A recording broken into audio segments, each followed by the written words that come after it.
Kalau di sini hanya mencari tempat pesta-pesta saja atau tidak menghargai budaya kita, mungkin kita tidak sarankan datang ke Bali begitu. Kita hanya mengalami concentrated tourism. Jadi wisatawannya hanya terkonsentrasi di Bali Selatan. Kalau sampah itu anggaran sama komitmen pemimpinnya saja. Apa sebenarnya pekerjaan yang paling poin nanti yang harus segera dilakukan dalam mengatasi permasalahan pariwisata Bali ini, Ki? Kan wisatawan dua aja, keamanan dan kenyamanan. Tugas pemerintah itu. Halo Tribuners, jumpa lagi dengan saya Ida Ayu Madesatnyari di acara podcast Tribun Bali. Pilkada Bali 2024 telah usai. Meski belum ada hasil dari KPU, namun hasil dari quick count Pilgub telah mengunggulkan Koster Giri dalam Pilgub Bali 2024. Nah, setelah pilkada dan keunggulan dari Koster Giri, bagaimana arah pariwisata Bali? Apakah gubernur dan wakil gubernur yang mendatang bisa mengatasi berbagai permasalahan pariwisata Bali? Kemudian termasuk pembangunan bandara di Buleleng. Seperti apa? Untuk itu telah hadir di studio bersama kita Ketua BTB Bali, Bapak Ida Bagus Agung Partaadnyana. Om Swastiastu, Pak Gus Agung. Apa kabarnya, Pak? Makasih banyak, baik. Terima kasih, Pak, sampun menyempatkan hadir di studio kami. Saya terima kasih telah diundang sama Tribun. Nah, terkait Pilkada Bali sudah berlalu, Pak. Mungkin Bapak bisa mengomentari sedikit, Pak, terkait Pilkada yang sudah berlangsung. Pertama-tama saya mengucapkan terima kasih kepada masyarakat Bali terutama ya yang telah sangat antusias. Meskipun golputnya juga banyak ya. Benar-benar. Tapi ya itu terjadi di semua tempat lah ya. Mungkin, karena cuaca katanya nih ke Pak Gus ya, Agung. banyak hal lah ya, banyak hal lah. Ada bilang cuaca, ada bilang paslon, ada bilang liburnya nggak dapet dan terlalu mepet dan lain sebagainya. Tapi yang penting menurut saya acara ini untuk pemilu Pilgubnya sudah berjalan sangat aman, baik, lancar semuanya. Dan itu penting buat kami di industri pariwisata karena merupakan, kalau ngomongin pariwisata kan ngomongin citra ya. Citra dari. Jadi memang citra Bali sebagai tempat teraman itu terbukti. Bali memang tempatnya aman, masyarakatnya ramah meskipun ada kegiatan pilkada yang mungkin sedikit agak tegang ya. Karena ini kan antara kekuasaan dan lain sebagainya sangat beda dengan kalau dulu ya. Kalau dulu masih satu jalur, sekarang kan jalurnya beda antara pusat sama salah satu paslon. Dan apalagi dimenangkan oleh paslon yang istilahnya beda begitu. Jadi tapi itu bisa diselesaikan dengan baik sekali. Paslon yang yang satu sudah dengan sangat legowo, lapang dada menerima pada temannya di paslon 2 ya. Itu membuktikan bahwa kita ini di Bali memang semua bersaudara demi kebaikan Bali kita semua. Kebaikan bersama. Ya, dan itu bagus buat kita di pariwisata, citra positif. Ya. Oke, Pak Agung. Pak Gus Agung, dengan unggulnya Pak Koster Giri di pilkada kali ini, kalau pelaku pariwisata sendiri bagaimana melihatnya, Pak Gus Agung? Ya, kita melihat kelebihan-kelebihan dari paslon 2 juga, karena kita juga di sebelumnya sudah pernah petahana beliau, jadi memang ya itu dipilih oleh masyarakat Bali. Kita beliau kan positifnya juga banyak ya, tentang contohnya sangat mendukung produk lokal, industri juga. 2, beliau ke kita di industri pengennya industri itu tertib gitu. Kan 2 hal yang biasanya beliau sampaikan, pengusahanya tertib, wisatawannya berkualitas gitu. Tertib, pengusahanya kualitas, wisatawannya begitu. Nah itu terjemahannya banyak lah, begitu. Mungkin sudah di tahun sebelumnya juga sudah Sudah kelihatan gitu. sudah kelihatan. Nah, kita semua tahu bahwa sebelumnya BTB dan kedua paslon tersebut sempat hearing, Pak. Bisa diceritakan sedikit, Pak, seperti apa penyampaian dari mereka dan termasuk sekarang sudah Koster dan Giri Niki. Sesuai nggak kira-kira, Pak? Mampu nggak nanti membawa atau menjawab berbagai pekerjaan rumah dari pariwisata Bali ke depan?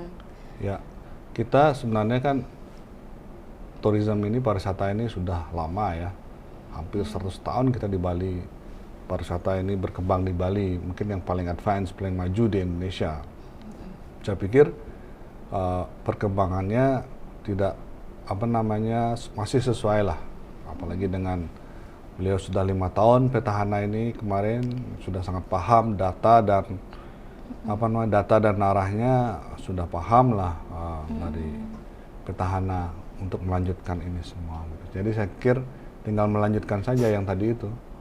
Jadi bisa dipersingkat, misalnya kita di industrinya yang tertib, wisatawan yang berkualitas gitu. Tertib misalnya ya supaya kita benar-benar ini sesuai dengan budaya kita, karena kita kan pariwisata budaya kan. Kita di Bali bukan pariwisata yang lain-lain begitu. Mengarah ke sana semua. Industrinya mengarah ke pariwisata budaya. Karena itu sebagai bold dasar itu. Bali pariwisata budaya. Wisatawannya juga begitu. Wisatawan yang menghormati budaya kita di Bali. Kalau tidak menghormati budaya, ya tidak cocok lah dia pergi ke Bali begitu. Kalau di sini hanya mencari tempat pesta-pesta saja atau tidak menghargai budaya kita, mungkin kita tidak sarankan datang ke Bali begitu. Ya. Nah, terkait juga dengan penjelasan Pak Gus Agung tadi, pariwisata yang mungkin tidak berkualitas seperti itu. Nah, sekarang kan memang banyak permasalahan pariwisata Bali. Salah satunya seperti itu. Kemudian ada permasalahan sampah seperti ini ke. Nah, yang lainnya itu ada disebutkan over tourism, kualitas turis yang tadi seperti itu. Nah, bagaimana Pak Gus Agung melihat hal ini saat ini? Yang pertama saya luruskan juga, kita tidak mengalami over tourism. Kita hanya mengalami concentrated tourism. Jadi wisatawannya hanya terkonsentrasi di Bali Selatan, Sarbagita, Denpasar, Gianyar, Tabanan, dan Bandung. Jadi 60-70% wisatawannya terkonsentrated di situ. Jadi penyebarannya, pemerataannya yang bermasalah. Jadi makanya kedepannya pemimpin-pemimpin Bali ini harus bisa menyebarkan seperti itu dengan cara infrastrukturnya dibagusin. Antara utara, selatan, timur, barat aksesnya dibagusin. Artinya tamu juga biar ke Buleleng, Karangasem, ke berbagai kabupaten. Anggaplah sekarang ada 12 juta Wisdom dan Wisman, 80%-nya di Sarbagita. Bayangin aja kan penuh, belum lagi penduduknya, belum lagi pekerjanya, gitu. Kebayang ya? Iya, kebayang. Nah, mungkin itu juga yang dipakai dasar, kan baru-baru ini ada hasil survei, Pak Gus Agung, terkait Bali tidak layak dikunjungi tahun 2025. Seperti apa menurut Pak Gus Agung? Kan artinya bukan over tourism nih, enggak sebenarnya. Ya itu kan yang menjadi sorotan kan itu karena kelakuan wisatawannya yang tidak sesuai dengan budaya kita di Bali gitu. Jadi caranya yaitu solusinya salah satunya adalah memberi edukasi kepada wisatawannya sebelum dia datang ke Bali melalui do and don'ts itu. Kita sudah punya itu kok. Do and don'ts sebelum dia ke Bali, apa yang boleh dilakukan, apa yang tidak boleh dilakukan. Itu udah ada. Artinya sebelum dia sudah ke kita Bali, siapkan karena terbentur anggaran dan lain sebagainya. Kemarin sama imigrasi kita udah launching itu semua. Pada waktu Pak Deputinya imigrasi ya, beliau datang ke Nusa Dua, pada waktu kita launching untuk do and don'ts Bali, udah kita siapkan semua. Tinggal ada anggaran kita sebarin lagi gitu. Di airport do and don'ts harus. Jadi ketika tamu nih tiba di airport Ngurah Rai, Kalau bisa sebelum dia waktu booking tiket, dia sudah tahu Bali baru itu seperti apa. Apa yang boleh dilakukan, apa yang tidak boleh dilakukan. Itu lengkap itu, persis berpakaian sopan, tidak boleh bekerja kalau izinnya nggak jelas, apa dan lain sebagainya. Ada itu, ada. Nah, ini kalau kualitas pariwisatanya, kalau dari hasil survei itu, kalau misalnya terkait sampah atau overtourism itu seperti napi? Salah ya? Kalau yang sampah overtourism? itu anggaran sama komitmen pemimpinnya saja. Dua hal itu menurut saya. Jadi sampah bakalan selesai di Bali ini, terutama di Sarbagita itu, kalau ada anggaran yang serius untuk itu. Jadi memang betul-betul sampah ini harus dilakukan secara profesional lah, baik gitu. Jadi sudah tidak main-main lagi untuk sampah ini. Jadi benar-benar ada anggarannya yang betul dan ini komitmen pemimpinnya untuk membereskan masalah sampah ini. Kalau sekarang ini kan sudah berjalan di masing-masing banjar, desa untuk pengelolaan sampah. Kalau Pak Gus Agung melihat itu ada nggak nanti Jadi arahnya? sempurnakan lagi lah. Mungkin jangan bentuk suatu badan pengelola sampah tingkat daerah, Yang tingkat lebih kedua. profesional ya. Betul. Ya sudah pasti ada anggarannya. Iya.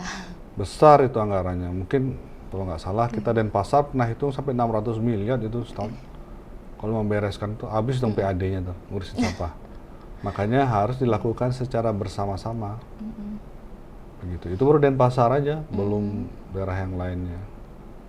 Pernah ada satu kajian sampah itu sampai 1 triliun lebih lah untuk Sarbagita aja, membereskan aja gitu. Dan itu saya pikir bisa dengan fiskalnya Bali yang kurang lebih lah kalau dilakukan bersama ya. Kalau dilakukan hanya pemerintah kota saja ataupun provinsi saja mungkin kurang.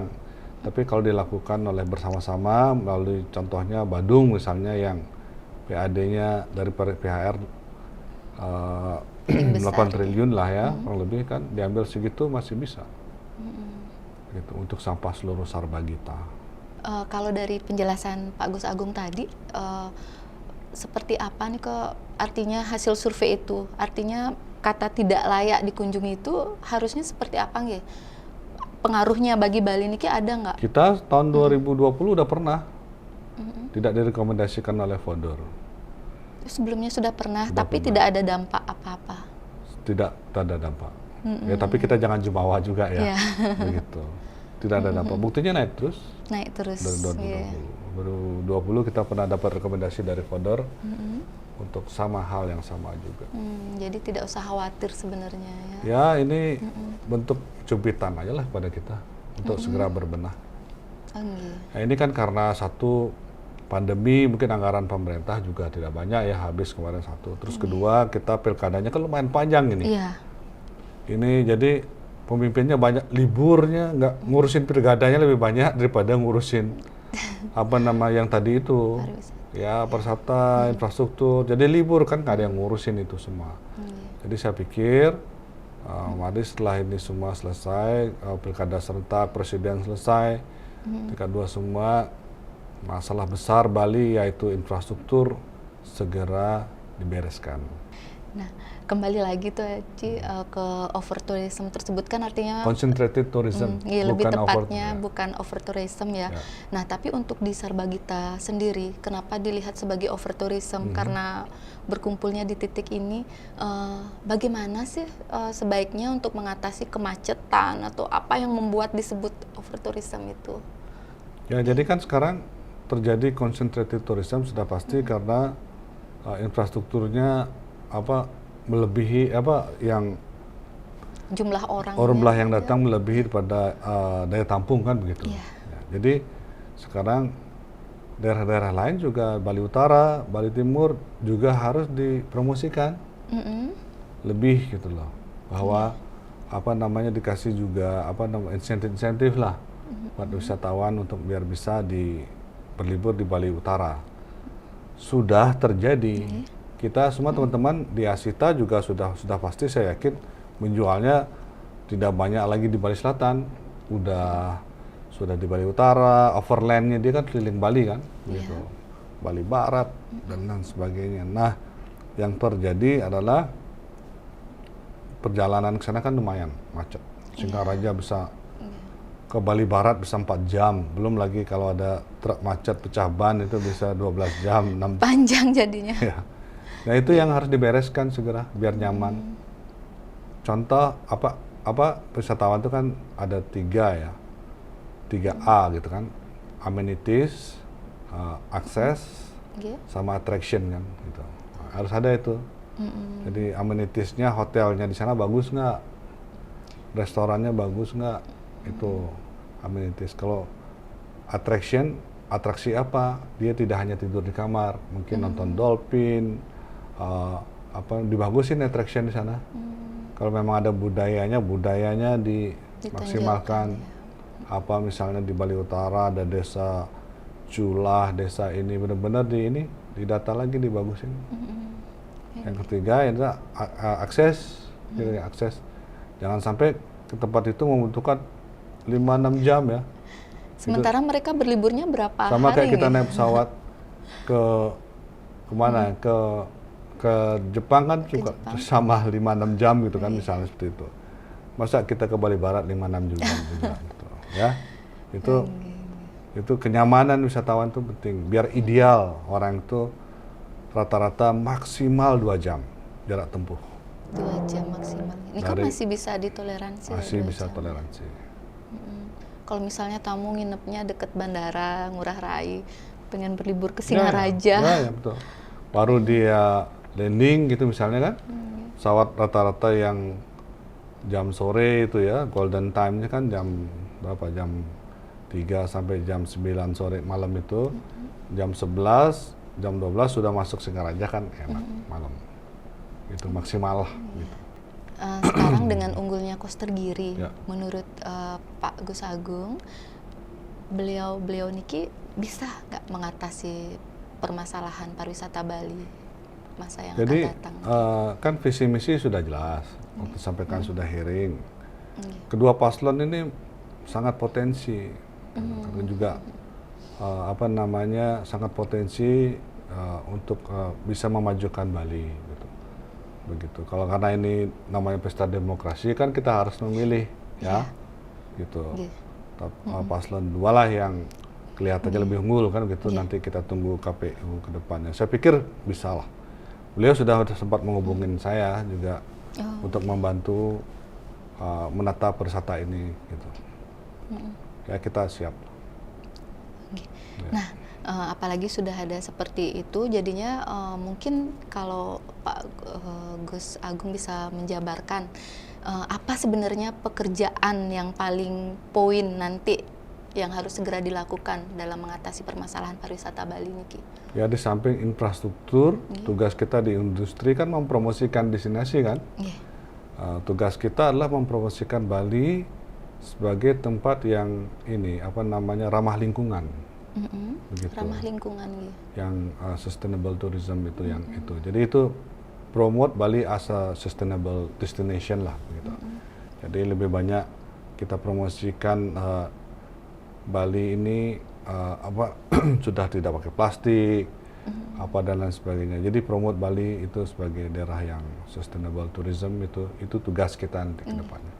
Kalau infrastruktur kan pemerintah kan, gitu. Kita mempromosikan Bali di samping budayanya yang sudah terkenal, ditambah itu untuk sustainable tourism. Ya. Kalau terkait regulasi ada nggak nih yang perlu dibuat lagi atau cukup memperbaiki? Ya, ada sih beberapa, misalnya PWA, pungutan tax tourism itu kan baru 30%. Itu kita akan mantapkan lagi itu, karena merupakan salah satu, karena itu sudah perda ya, mungkin perdanya perlu diperbaiki sedikit lah. biar efektif. Kenapa 30% saja yang bayar? Nah, ini perlu, nah, kita sudah paham lah apa yang harus dilakukan. Oh, ya, artinya sudah ada gambaran Sudah, ya untuk nanti sudah. bisa lebih Sudah. maksimal. Kalau nah Niko tadi regulasi sudah, terus kelembagaan mungkin. Ya, kelembagaan karena sekarang kalau ngomongin pariwisata, kita sebagai partner pemerintah ya di GIPI Bali, undang-undang kita menyebutkan kita sebagai think tanknya pemerintah dalam hal ini. Begitu. Kita akan harapkan semua stakeholders masuk asosiasi. Asosiasinya masuk di bawah GIPI Bali, BTB Bali Tourism Board. Gitu.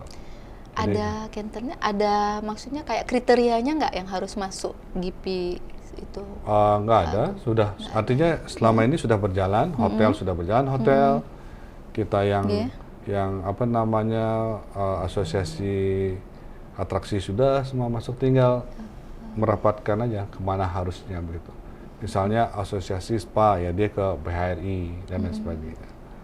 Begitu. Jadi jangan sendiri-sendiri lagi dalam hal ini, karena penting, karena pemerintah harapan kita tetap one island, one management itu penting buat kita di Bali.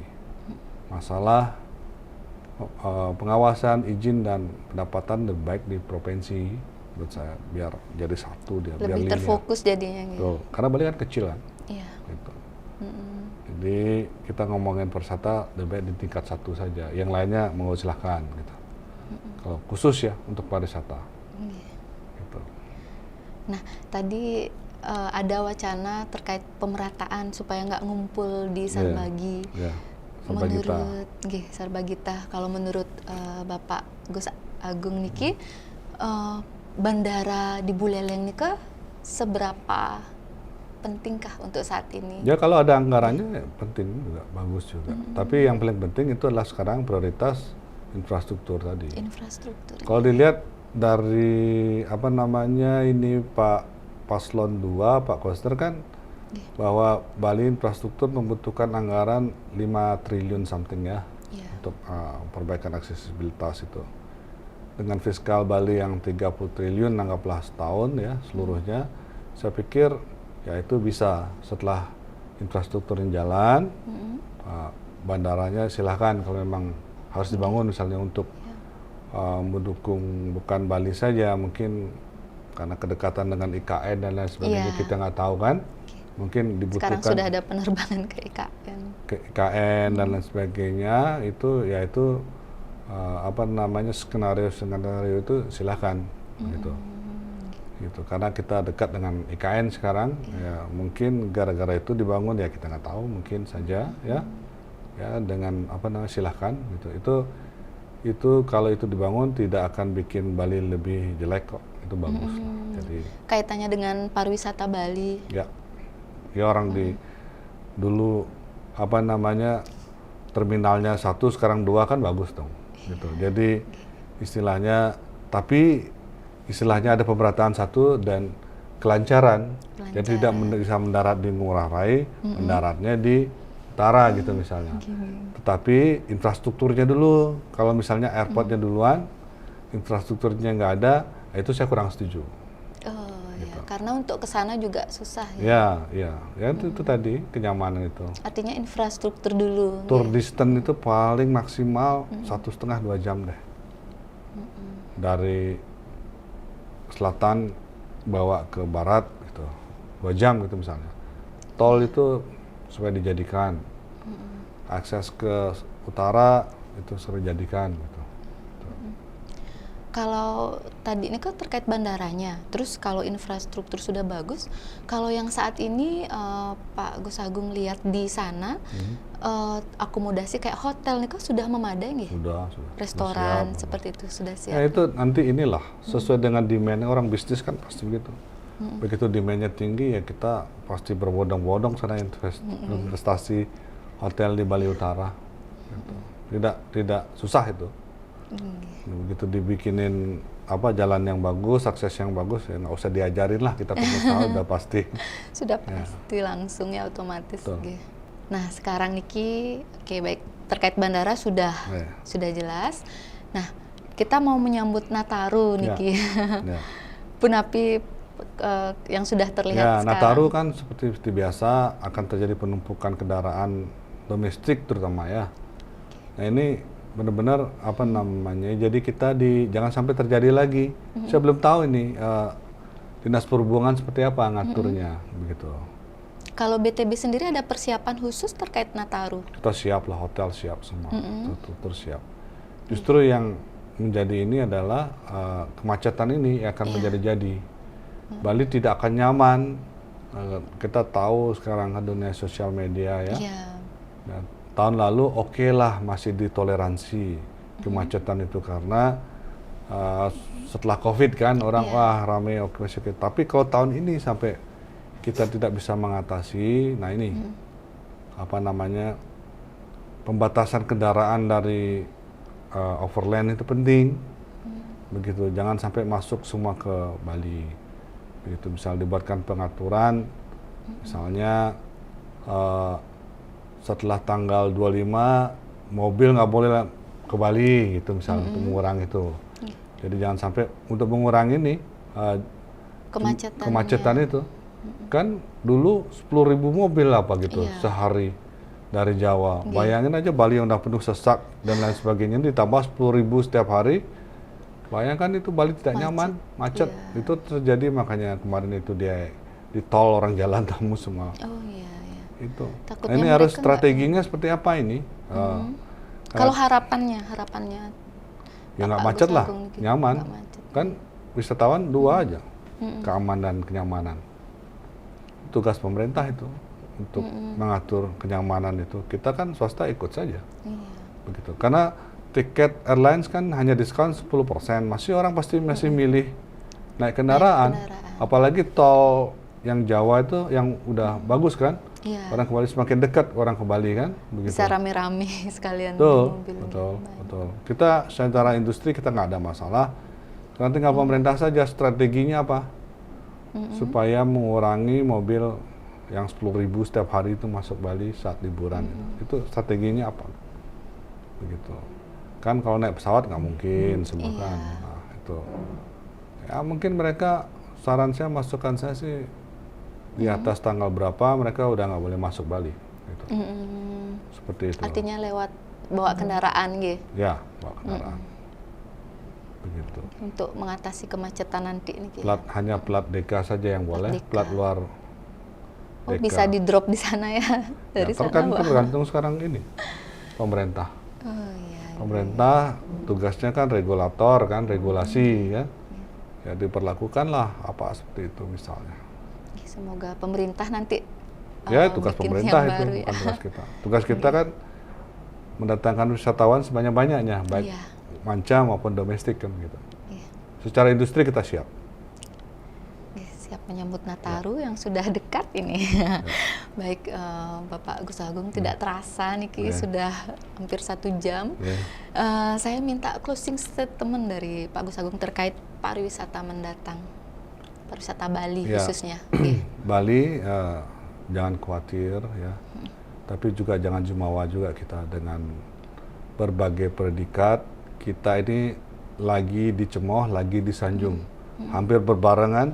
Satu hari kita dicemooh founder, besoknya kita mendapat destinasi Ubud vegan terbaik gitu kan, terbaik di dunia. Terus mendapat destinasi dari Condé Nast, kita mendapat di 2 hari laginya kita mendapat sebagai honeymoon ya, tempat terbaik untuk honeymoon di dunia itu. Di dunia. Ya, jadi ya mau dicemooh, mau dipuji, ya kita tetap perbaiki saja kelemahan-kelemahan kita, itu terutama di masalah infrastruktur pemerintah dalam hal ini, ya segera diperbaiki saja. Saya pikir kita confident banget dengan masyarakat kita yang ramah tamah dan punya basic budaya yang tidak ada duanya. Ya, saya pikir kita optimis untuk 2025 ini kita tidak akan ditinggali gitu, selama kita memperbaiki itu semua. Oke. Baik Pak Gus Agung, matur semua suksema. ya. Om Santi Santi Santi Om. Download Tribun X sekarang. Menghadirkan lokal menjadi Indonesia.